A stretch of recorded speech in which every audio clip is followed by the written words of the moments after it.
ಅಭಿನವ ಶಂಕರ ಅಧ್ಯಾಯ 19 ಕ್ಷೇತ್ರ ರಾಜ ಕಾಲಟಿ. ಕಾಲಟಿಯಲ್ಲಿ ಎಲ್ಲಿ ನೋಡಿದರೂ ಉತ್ಸಾಹ, ಸಂಭ್ರಮ, ಸಂತೋಷಗಳೇ ಕಾಣುತ್ತಿದ್ದವು.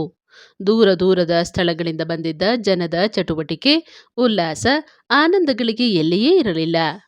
ನೋಡಿದೆಡೆಯಲ್ಲೆಲ್ಲ ತಳಿರು ತೋರಣ, ಮಂಗಳದ ಶುಭ ವಾತಾವರಣ. ಪ್ರತಿಯೊಬ್ಬರ ಮನಸ್ಸಿನಲ್ಲಿಯೂ ಸಂತೋಷ, ಹರ್ಷದ ಹೂರಣ. ನಿತ್ಯವೂ ಕಾಣಬಹುದೇ ಇಂತಹ ಶಿವಸುಂದರಮಯ್ಯ ಮಹೋತ್ಸವವನ್ನು?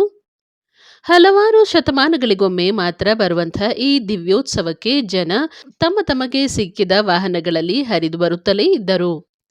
ನೂರಾರು ಪ್ರವಾಹಗಳು ಬಂದು ನಿತ್ಯವೂ ಸಮುದ್ರಕ್ಕೆ ಸೇರುತ್ತಲೇ ಇರುವಂತೆ. ಮಾಘ ಶುದ್ಧ ಪಂಚಮಿ ಸೋಮವಾರದ ದಿನ ಪ್ರಾತಃ ಕಾಲದಲ್ಲಿ ಭವ್ಯವಾಗಿ ರಚಿತವಾಗಿದ್ದ ಯಾಗ ಮಂಟಪಕ್ಕೆ ಶ್ರೀಗಳವರು ದಯಮಾಡಿಸಿದರು.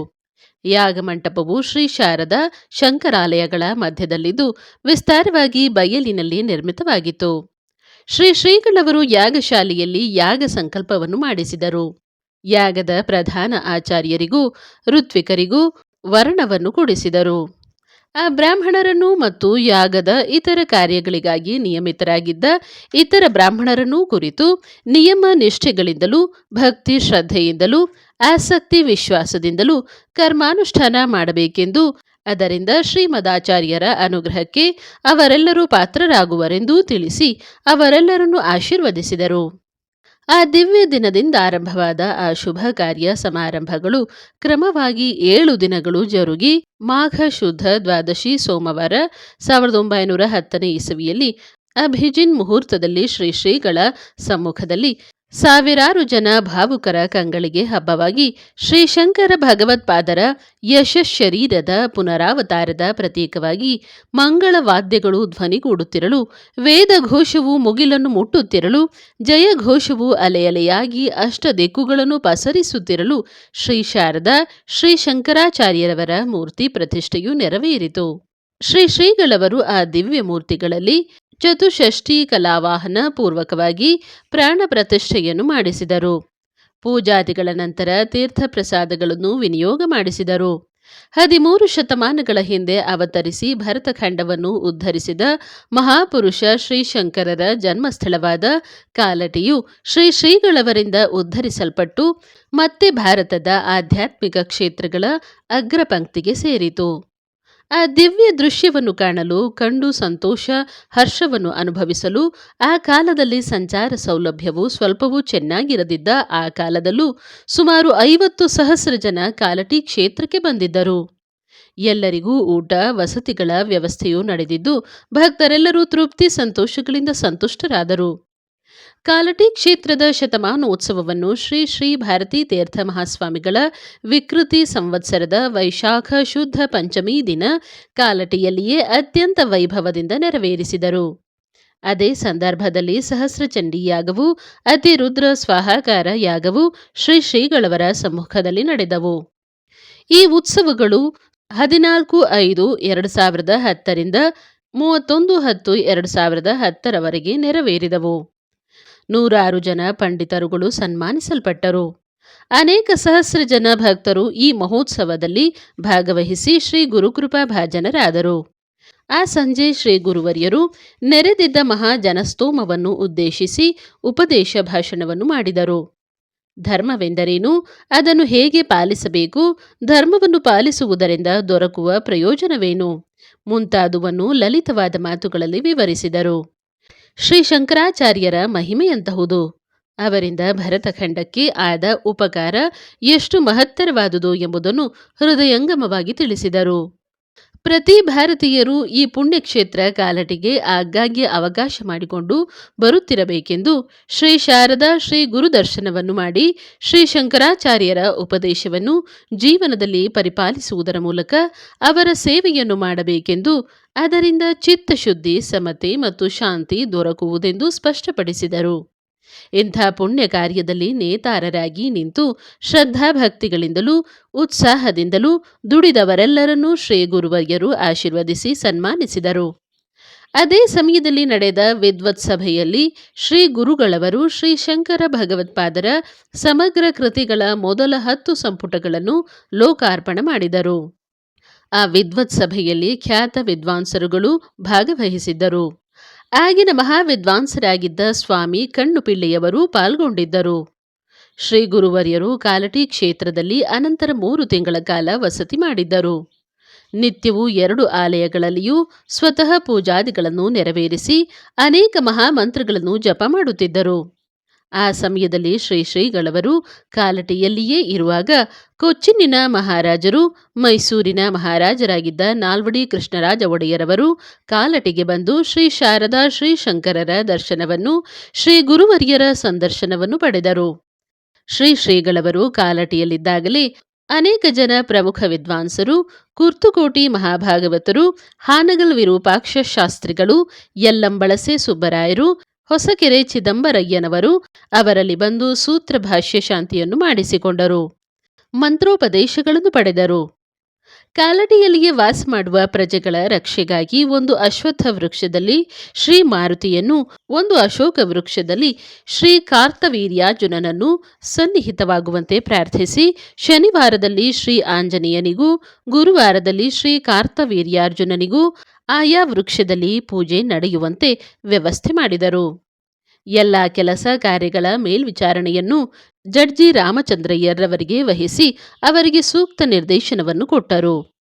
ಹೀಗೆ ಸುಮಾರು 3 ತಿಂಗಳ ಕಾಲ ಕಾಲಟಿ ಕ್ಷೇತ್ರದಲ್ಲಿದ್ದ ಶ್ರೀ ಗುರುವರ್ಯರು ಕಾಲಟಿ ಶಂಕರ ಮಠ ಮತ್ತು ದೇವಸ್ಥಾನಗಳಿಗೆ ಮೇಲ್ವಿಚಾರಕರಾಗಿದ್ದವರಿಗೆ ಸೂಕ್ತ ನಿರ್ದೇಶನವನ್ನು ಕೊಟ್ಟು ಎಲ್ಲರನ್ನೂ ಬೀಳ್ಕೊಂಡು ಶೃಂಗೇರಿಯನ್ನು ಕುರಿತು ಮರುಪ್ರಯಾಣವನ್ನು ಆರಂಭಿಸಿದರು. ಕಾಲಟಿಯಿಂದ ಕೊಚ್ಚಿನ್, ಪುದುಕೋಟೆ, ಕೊಯಮತ್ತೂರು, ನಾಮಕಲ್ಗಳ ಮಾರ್ಗವಾಗಿ ಅಯ್ಯಂಪಾಳೆಯಕ್ಕೆ ದಯಮಾಡಿಸಿದರು.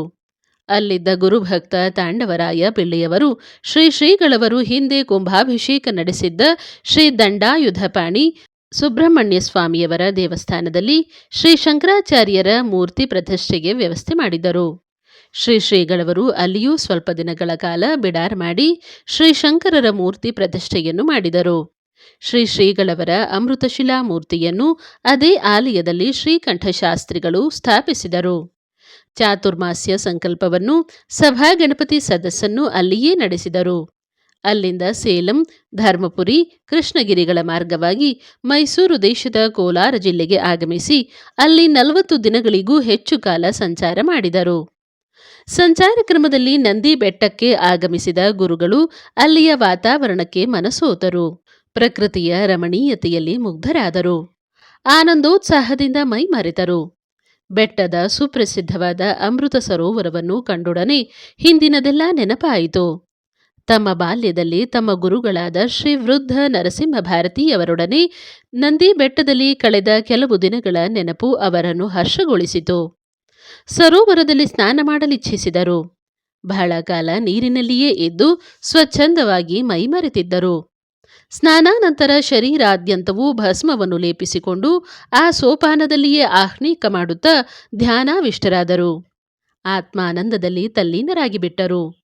ನದಿ, ಗಿರಿ, ವನ ಪ್ರದೇಶಗಳೆಂದರೆ ಮೈ ಮರೆಯುತ್ತಿದ್ದ ಗುರುವರ್ಯರು ನಂದಿ ಬೆಟ್ಟದ ಅಮೃತ ಸರೋವರದ ಸೋಪಾನದಲ್ಲಿ ಬಹಳ ಕಾಲ ಆತ್ಮಾರಾಮರಾಗಿ ಕುಳಿತು ಬಿಟ್ಟಿದ್ದರು. ಇಂಥ ಸಂದರ್ಭಗಳಲ್ಲಿ ಅವರನ್ನು ಬಹಿರ್ಲೋಕಕ್ಕೆ ಬರುವಂತೆ ಮಾಡುವುದು ಯಾರಿಂದಲೂ ಸಾಧ್ಯವಾಗುತ್ತಿರಲಿಲ್ಲ. ನಂದಿಯಿಂದ ದೊಡ್ಡಬಳ್ಳಾಪುರ ಮತ್ತು ಹಲವಾರು ಸ್ಥಳಗಳ ಮೂಲಕ ಗುರುವರ್ಯರು ಬೆಂಗಳೂರಿಗೆ ಆಗಮಿಸಿದರು. ಅವರು ಆಗಮಿಸುವ ವೇಳೆಗೆ ಅಲ್ಲಿನ ಶಂಕರ ಮಠದ ನಿರ್ಮಾಣ ಕಾರ್ಯವು ಸಂಪೂರ್ಣವಾಗಿತ್ತು. ವಿ.ಪಿ. ಮಾಧವರಾಯರ ಮೇಲ್ವಿಚಾರಣೆಯಲ್ಲಿ ನಿರ್ಮಿತವಾದ ಆ ಭವ್ಯ ಭವನವನ್ನು ನೋಡಿ ಶ್ರೀಗಳವರು ತುಂಬಾ ಸಂತೋಷಪಟ್ಟರು. ಬೆಂಗಳೂರಿನ ಶಂಕರ ಮಠದ ನಿರ್ಮಾಣಕ್ಕೆ ಪ್ರಧಾನವಾದ ಕಾರಣ ಅದು ಒಂದು ಸಂಸ್ಕೃತಿ ಪ್ರಸಾರದ ಕೇಂದ್ರವಾಗಬೇಕೆಂದಲ್ಲವೇ? ಅಲ್ಲಿ ಉಪನ್ಯಾಸಗಳಿಗೆ ಮತ್ತು ಇನ್ನಿತರ ಧಾರ್ಮಿಕ ಕಾರ್ಯಕ್ರಮಗಳಿಗೆ ಅವಕಾಶ ದೊರಕಬೇಕೆಂದಲ್ಲವೇ? ಗುರುವರ್ಯರಿಗೆ ಬೆಂಗಳೂರಿನ ಶಂಕರ ಮಠದಲ್ಲಿ ಒಂದು ಸಂಸ್ಕೃತದ ಮಹಾಪಾಠಶಾಲೆಯನ್ನು ಆರಂಭಿಸಬೇಕೆಂಬ ಸಂಕಲ್ಪ ಮೂಡಿತು. ಕೂಡಲೇ ಅದಕ್ಕೆ ರೂಪುರೇಷೆಯನ್ನು ಕೊಡಲು ನಿರ್ಧರಿಸಿ ಪ್ರಮುಖ ಶಿಷ್ಯರ ಸಭೆಯನ್ನು ಕರೆಸಿದರು. ಆ ಸಭೆಯಲ್ಲಿ ಮೈಸೂರಿನ ಮಹಾರಾಜರವರು, ದಿವಾನ್ ಮಾಧವರಾಯರು, ಇತರ ಶಿಷ್ಯರು ಕಲೆತಿದ್ದರು. ವೇದ ಧರ್ಮ ಪ್ರಚಾರಕ್ಕಾಗಿ ಒಂದು ಪಾಠಶಾಲೆಯನ್ನು ತೆರೆಯಬೇಕೆಂದಿರುವುದಾಗಿಯೂ ಅದಕ್ಕೆ ಮಠದ ವರಮಾನದಲ್ಲಿ ಸ್ವಲ್ಪ ಭಾಗವನ್ನು ಕೊಡುವುದಾಗಿಯೂ ತಿಳಿಸಿದ ಗುರುವರ್ಯರು ಅಂಥ ಕಾರ್ಯಕ್ಕೆ ಎಲ್ಲರ ಸಹಾಯ ಸಹಕಾರದ ಅವಶ್ಯಕತೆಯನ್ನು ತಿಳಿಸಿದರು. ಮುಂದೆ ಶ್ರೀಗಳವರು ಶೃಂಗೇರಿಗೆ ಹಿಂತಿರುಗಿದ ನಂತರ ವಿರೋಧಿ ಸಂವತ್ಸರದ ವೈಶಾಖ ಶುದ್ಧ ಪಂಚಮಿ ದಿನ ಅಂದರೆ 1911ರಲ್ಲಿ ಶ್ರೀ ಶಂಕರ ಭಗವತ್ಪಾದರ ಜಯಂತಿಯ ಶುಭ ದಿನದಂದು ಆ ಪಾಠಶಾಲೆಯು ಹಿಂದಿನ ಮೈಸೂರು ದಿವಾನರಾಗಿದ್ದ ಪಿ.ಎನ್. ಕೃಷ್ಣಮೂರ್ತಿಯವರ ಅಧ್ಯಕ್ಷತೆಯಲ್ಲಿ ಆರಂಭಗೊಳಿಸಲ್ಪಟ್ಟಿತು. ಭಾರತೀಯ ಗೀರ್ವಾಣ ಪ್ರೌಢ ವಿದ್ಯಾ ಭಾವವರ್ಧಿನಿ ಪಾಠಶಾಲಾ ಎಂಬ ಅಭಿಧಾನದಿಂದ ಆರಂಭವಾದ ಆ ಮಹಾಪಾಠಶಾಲೆಯಲ್ಲಿ 50 ಜನ ಪ್ರೌಢ ವಿದ್ಯಾರ್ಥಿಗಳಿಗೆ ವ್ಯಾಸಂಗಾವಕಾಶವಿತ್ತು. ಅವರೆಲ್ಲರಿಗೂ ಅಲ್ಲಿಯೇ ವಸತಿ ಸೌಕರ್ಯವೂ ಭೋಜನ ಸೌಕರ್ಯವೂ ಏರ್ಪಟ್ಟಿತ್ತು. ಅದಕ್ಕನುಕೂಲವಾಗುವಂತೆ ವಿದ್ಯಾರ್ಥಿ ವೇತನಗಳ ಏರ್ಪಾಟೂ ಇತ್ತು. ಪೂರ್ವ ಮೀಮಾಂಸಾ, ಉತ್ತರ ಮೀಮಾಂಸಾ, ವೇದಭಾಷ್ಯ, ಧರ್ಮಶಾಸ್ತ್ರಗಳನ್ನು ಪ್ರಾಚೀನ ಸಂಪ್ರದಾಯದ ರೀತಿಯಲ್ಲಿ ಬೋಧಿಸುವ ಕ್ರಮವನ್ನು ವ್ಯವಸ್ಥೆಗೆ ತರಲಾಗಿತ್ತು. ದಿವಾನ್ ಮಾಧವರಾಯರು ಒಂದು ಅಗ್ರಹಾರವನ್ನು ಕಟ್ಟಿಸಿ ಆ ಮನೆಗಳನ್ನು ಪಾಠಶಾಲೆಯ ಪಂಡಿತರು ವಿದ್ಯಾರ್ಥಿಗಳಿಗೂ ಉಪಯೋಗಿಸಲು ಅನುಕೂಲವಾಗುವಂತೆ ಅವನ್ನು ಮಠಕ್ಕೆ ಒಪ್ಪಿಸಿದರು. ಶ್ರೀಗಳವರು ಇಚ್ಛಿಸಿದ್ದಂತೆಯೇ ಆರಂಭವಾಗಿದ್ದ ಆ ಪಾಠಶಾಲೆಯ ಆರಂಭ ಕಾಲದಲ್ಲಿ 8 ಮಂದಿ ವಿದ್ಯಾರ್ಥಿಗಳಿಗೆ 2 ಉಪಾಧ್ಯಾಯರು ವೆಳ್ಳೂರು ಸುಬ್ರಹ್ಮಣ್ಯ ಶಾಸ್ತ್ರಿ ಮತ್ತು ವೈದ್ಯನಾಥ ಶಾಸ್ತ್ರಿ ನಿಯಮಿತರಾಗಿದ್ದರು. ಬೆಂಗಳೂರಿನಿಂದ ಹೊರಟ ಶ್ರೀ ಗುರುವರ್ಯರು ಅತಿ ಶೀಘ್ರವಾಗಿ ಶೃಂಗೇರಿಗೆ ಹಿಂತಿರುಗಿದರು. ಅವರು ಶೃಂಗೇರಿಗೆ ಬಂದ ನಂತರ ಅನುಭವಿಸಿದ ಆನಂದಕ್ಕೆ ಮೇರೆಯೇ ಇರಲಿಲ್ಲ. ಸ್ವಾತಂತ್ರ್ಯದಿಂದಲೂ ಸ್ವಚ್ಛಂದದಿಂದಲೂ ಆಶ್ರಮೋಚಿತ ಕಾರ್ಯಗಳಲ್ಲಿ ಮಗ್ನರಾಗಿರುತ್ತಿದ್ದ ಗುರುವರ್ಯರು ವಿಶಾಲಾಕಾಶದಲ್ಲಿ ತಾನಾಗಿ ವಿಹರಿಸುವ ವೈನತೆಯನಂತೆ ಆನಂದ ಮಗ್ನರಾಗಿದ್ದರು. ಆತ್ಮಾರಾಮರಾಗಿದ್ದರು. ಶ್ರೀ ಸ್ವಾಮಿಗಳವರು ಆಶುಕವಿಯಾಗಿದ್ದು ಸಂಸ್ಕೃತದಲ್ಲಿ 120ಕ್ಕೂ ಹೆಚ್ಚು ಸ್ತೋತ್ರಗಳನ್ನು ರಚಿಸಿದ್ದಾರೆ. ಇವುಗಳಲ್ಲಿ ಕೆಲವನ್ನು ಆರಿಸಿ ಬಿ. ವೆಂಕಟಾಚಾರ್ಯರು ತೆಲುಗು ಲಿಪಿಯಲ್ಲಿ ಟಿಪ್ಪಣಿ ಸಹಿತ ಪ್ರಕಟಿಸಿದ್ದಾರೆ. ಅನಂತರ ಶ್ರೀರಂಗಂ ಕ್ಷೇತ್ರದ ಟಿ.ಕೆ. ಬಾಲಸುಬ್ರಹ್ಮಣ್ಯ ಅಯ್ಯರ್ ಎಲ್ಲಾ ಸ್ತೋತ್ರಗಳನ್ನು ಸಂಕಲನ ಮಾಡಿ ಬೃಹತ್ ಸಂಪುಟದಲ್ಲಿ ಪ್ರಸ್ತಾವನೆಯೊಡನೆ ಪ್ರಕಟಿಸಿದರು. ಇದು ಕನ್ನಡ ಲಿಪಿಯಲ್ಲಿಯೂ ಭಕ್ತಿಸುಧಾ ತರಂಗಿಣಿ ಎಂಬ ಶೀರ್ಷಿಕೆಯಲ್ಲಿ ಮುದ್ರಣವಾಗಿವೆ.